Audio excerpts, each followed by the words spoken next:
Assalamualaikum warahmatullahi wabarakatuh. Salam budaya Nusantara. Ada kepuasan tersendiri apabila dalam aktivitas memancing bisa menghasilkan tangkapan yang memuaskan. Tak jarang juga bagi segelintir orang memancing hanya sebagai sebuah hobi dan sarana refreshing semata setelah penat menghadapi hiruk-pikuk pekerjaan. Dan ternyata bagi sebagian mancing mania masih memegang pantang larangan yang merupakan sebuah pamali dan pantang untuk dilanggar. Meski sebagian pantangan ini bisa dijelaskan secara logika, ada pula poin-poin tertentu yang sampai sekarang banyak yang menganggap bahwa semua hal tersebut hanya sebuah kepercayaan yang tidak berdasar, tidak logis, bahkan terkesan mengada-ada. Toh, bagaimanapun juga pantangan atau larangan bagi para pemancing ini masih dipercaya bagi sebagian kalangan. Dan kali ini kami akan membagikan pantangan atau larangan bagi para pemancing yang perlu kita ketahui. Yang pertama, dilarang berbicara keras, bicara kotor, guyonan yang tidak berfaedah. Hal ini masih bisa dijelaskan secara logis, di mana kalau para pemancing ramai dalam bicara, maka secara tidak langsung membikin ikan di sekitaran area memancing takut dan pergi menjauh dan sembunyi. Sudah dipastikan bisa berakibat tidak ada hasil tangkapan. Yang kedua, pantangan sesama pemancing menanyakan pertanyaan, sudah dapat apa belum?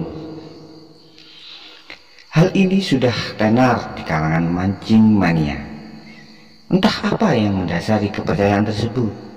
Yang pasti, apabila dilanggar bisa mengakibatkan si pemancing boncos alias tidak ada hasil. Bagaimana menurut Anda? Yang ketiga, dilarang kencing sembarangan di area memancing. Hal ini masih bisa dijelaskan secara logika.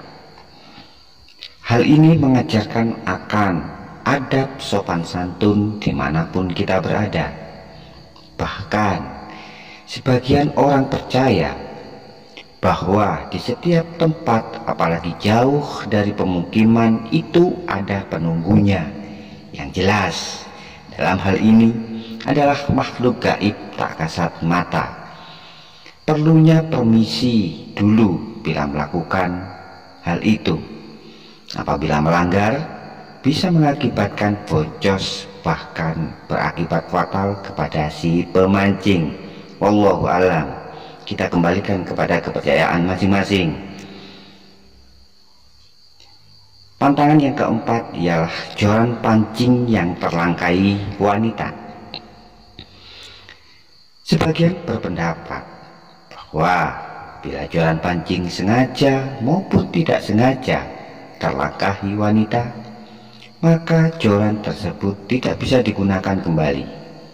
Mereka percaya bahwa joran pancing yang terlangkahi wanita akan berakibat sial pada joran tersebut dan alhasil boncos. Entah apa yang mendasari kepercayaan ini. Yang pasti masih banyak dari kalangan mancing mania yang percaya akan hal ini. Dan bagaimana menurut Anda? Pantangan yang kelima, jangan mancing saat istri hamil. Pantangan ini mungkin sudah tidak asing lagi bagi kita, terutama yang tinggal di pedesaan, yang masih kuat adat istiadat. Orang tua zaman dahulu banyak yang melarang memancing saat istri sedang hamil. Bukan hanya mancing saja, banyak sekali pantangan-pantangan bagi seorang laki-laki apabila sang istri sedang hamil. Entah apa yang mendasari akan hal ini, yang pasti kepercayaan ini masih dipegang teguh sebagian besar masyarakat. Dan sekali lagi, bagaimana menurut Anda? Pantangan yang keenam, larangan menangkap ikan di hari Sabtu. Kisah ini terdapat dalam Al-Quran surat Al-Baqarah ayat 65 dan surat Al-A'raf ayat 163 sampai 166, di mana umat Nabi Musa alaihissalam melanggar ketetapan Allah Subhanahu wa Ta'ala yang melarang menangkap ikan pada hari Sabtu, sehingga membuat Allah Subhanahu wa Ta'ala murka kepada mereka, di mana pada hari tersebut, yaitu hari Sabtu, merupakan ketetapan dari Allah untuk beribadah kepadanya. Hal ini ditujukan untuk kaum umat Nabi Musa alaihissalam.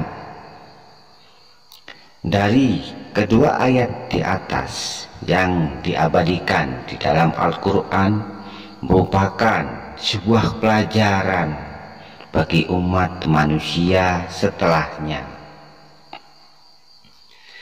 Bagi sebagian berpendapat, bagi kita seorang muslim, bahwa larangan tersebut berlaku pada hari Jumat, yang sudah kita tahu di mana hari Jumat ditetapkan untuk mengingat dan beribadah kepada Allah Subhanahu wa Ta'ala. Dan saudara-saudaraku sekalian, demikianlah sekilas tentang pantang larangan bagi para pemancing mania. Kebenaran hanya milik Tuhan semesta alam. Tentang percaya atau tidaknya kepada akan hal ini, kami serahkan dan kembalikan kepada kepercayaan sahabat masing-masing. Hendaknya kita saling menghormati. Mohon maaf atas segala salah dan khilaf. Assalamualaikum warahmatullahi wabarakatuh. Salam budaya Nusantara.